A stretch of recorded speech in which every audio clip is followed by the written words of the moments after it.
The click of my wedding ring against the mahogany nightstand was louder than a gunshot in the suffocating silence. I watched it spin, a golden blur reflecting the muted lamplight, before settling with a dull thud. My wife, Amelia, flinched. It was almost imperceptible, a tremor that ran through her like a current. But I saw it. I saw everything. I'd been seeing everything for weeks. It started subtly. Late nights at the office, whispered phone calls taken in the other room, a new perfume clinging to her skin, a scent that wasn't mine. Then came the gut feeling, the unshakable certainty that something was fractured in our world.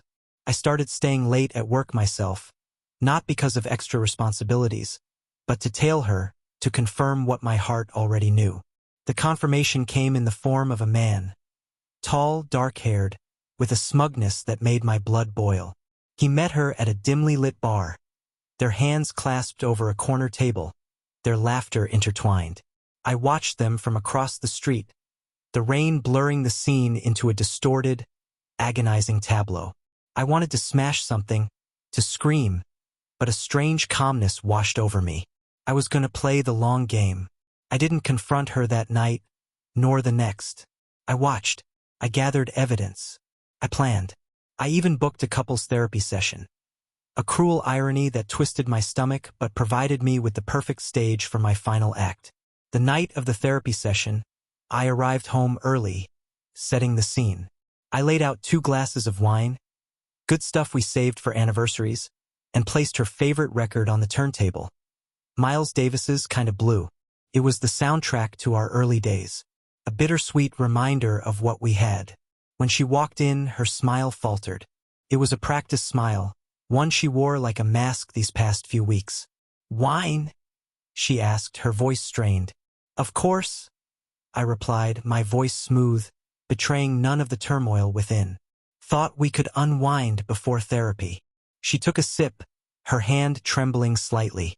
She hadn't taken off her coat, a dark trench that seemed to swallow her whole. "Everything okay?" she asked, her eyes darting around the room as if looking for an escape route. "We'll talk about it in therapy," I said, my gaze fixed on hers. That's when I took off my ring, the simple gold band that symbolized a lifetime of commitment, and placed it on the nightstand. The click in that tense silence was deafening.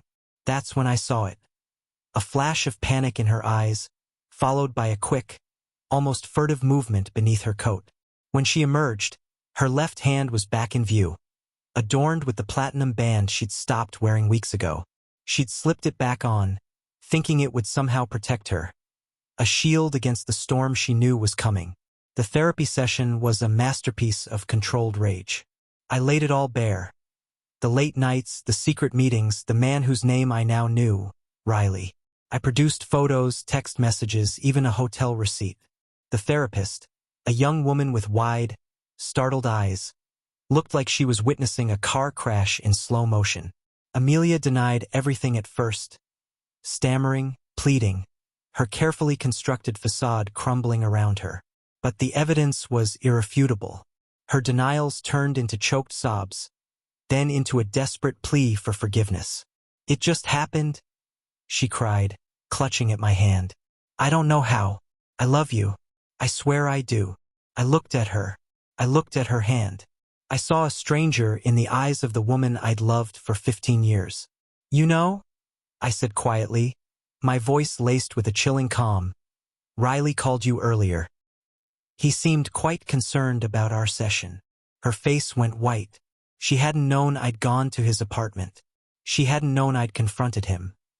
A confrontation that ended with him cowering in the corner, begging me not to hurt him.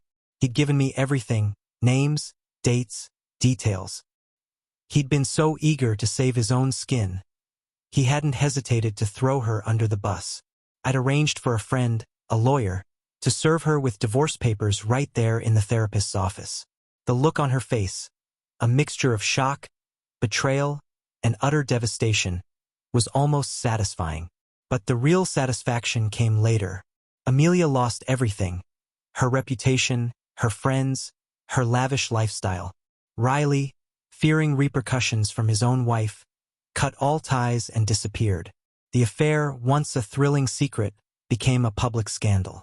She had traded a lifetime of love and security for a fleeting moment of passion. And now she was paying the price. I, on the other hand, found solace in the wreckage. The pain was still there, a dull ache in my chest, but it was manageable. I started rebuilding my life brick by brick, focusing on my work, my friends, and rediscovering the things that brought me joy. I even started dating again, slowly, tentatively, but with a newfound sense of self-worth. One evening, months later, I was having dinner with a friend when I saw her, Amelia. She was sitting alone at a small table in the corner, her hair dull, her clothes worn. She looked broken. Our eyes met across the room, and for a moment, I saw a flicker of recognition, of regret, perhaps even a glimmer of the woman I once loved. Then she looked away quickly, as if ashamed to be seen. I didn't approach her. There was nothing left to say.